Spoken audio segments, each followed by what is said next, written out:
look at your content and do what you can to drive natural search. Whether you then have been looking at your digital advertising, all of those elements I see as coming further and closer and closer together through new technologies. So the ultimate goal is to be making sure that we're as efficient and as relevant as possible to our customer.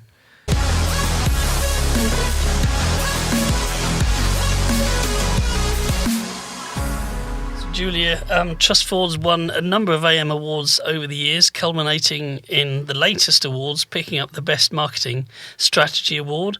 Congratulations on that. Thank you. Tell us, what does it mean for the business? What's the kind of impact among the whole kind of team when you get back with the news that you've won an AM award? It's hugely rewarding, really is, and particularly with a relatively small marketing team and all the hard work that everyone puts in, it's great for everybody involved. It makes everybody feel that those sort of tougher times, the hard work that's gone in, has paid off. And I think particularly the journey we've been on as a marketing team, only formed sort of 8 years ago, to have come from forming as a central team to, for the second year running, proud to say, picking up that award means a lot. But I think it's more than just about the marketing team. It has to, I must acknowledge the other areas of the business and from outside of the business that come into it. So everybody from operational colleagues that work with us in a very collaborative way, and also only fair to recognise those supporting partners that also work with us, whether it's the web agency or the media agency, content agency. We have teams of people helping our smaller team, if you like, at TrustFord. But it's great and hopefully gives a nice warm feeling to everybody, whatever their role is in the business, whenever the group picks up recognition within our industry. Brilliant. And what would you say are kind of some key kind of highlights from the TrustFord's marketing from 2020 and into this year, really? Well, for me, being able to accelerate the digital strategy, albeit in really tough circumstances, things that we'd been talking about, looking at, planning for, suddenly absolutely came to the fore. And there was a huge piece of work achieved in 6 weeks.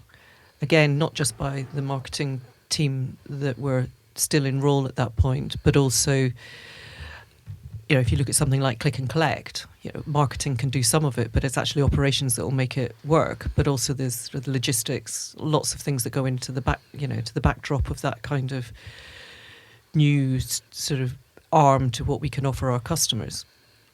And equally, just being able to invest. And we were lucky enough to have the backing of the board to be able to say, right, what do you need to do to be able to make this happen? So there's lots you can put down on paper, but bringing it to life requires a lot of interaction with lots of different parts of the business, and that was absolutely key at that point in the year. Then just driving the momentum and keeping everybody, keeping expanding out from what the vision was to be able to offer choice has been key last year and will continue into this year. So being able to accelerate it is one thing, but keeping the momentum going is another. Lots of people will know about the TrustFord Now strategy as well. Being able to bring that back to life once we reopened our doors was really key. And then being able to work on other arms of that strategy was really important as well, whether it was Mobile Service Now or Smart Repairs Now, bringing all that together across all the different bits of the business and being the hub of the communication strategy behind that's been really key. Okay. And what do you see looking forward? What do you see being the key developments for the strategy in 2022? So I'm not going to show off all my trade secrets, but I think probably the key part for me is how digital moves to the next stage. So if you look at how CRM has operated and how we're now at the space where we're able to heat map emails and understand what works and doesn't work or works better than other areas, in the same way that you can do that on website journeys and look at your content and do what you can to drive natural search, whether you then have been looking at your digital advertising, all of those elements I see as coming further and closer and closer together through new technologies. So the ultimate goal is to be making sure that we're as efficient and as relevant as possible to our customer.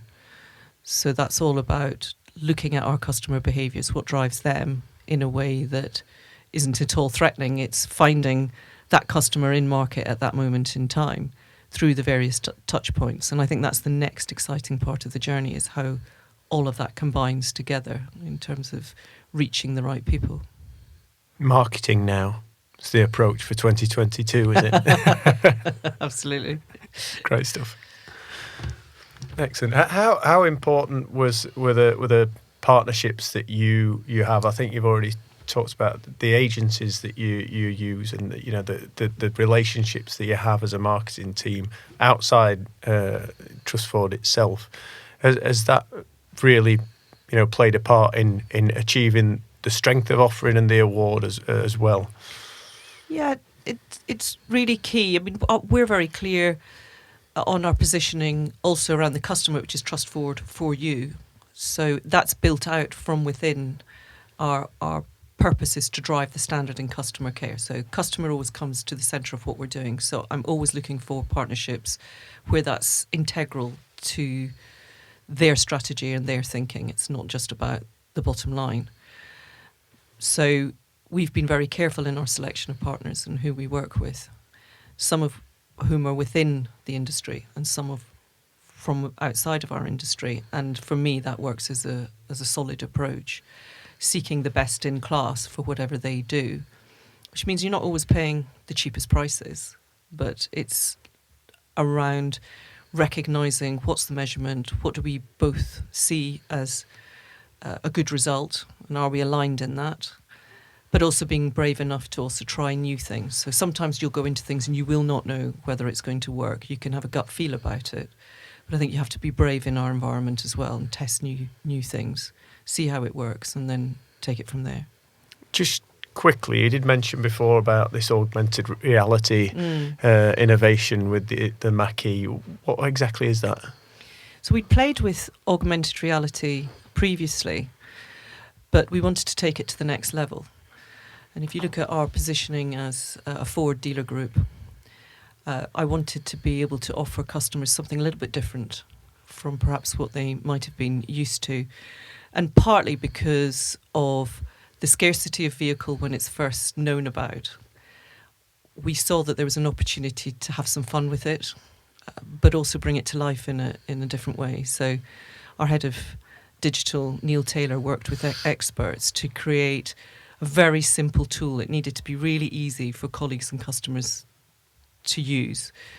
And ostensibly, it does everything from having the fun of being able to picture your Mackie on the drive of your, in front of your house, but it also offered an interior journey and showed off features and benefits of the vehicle also.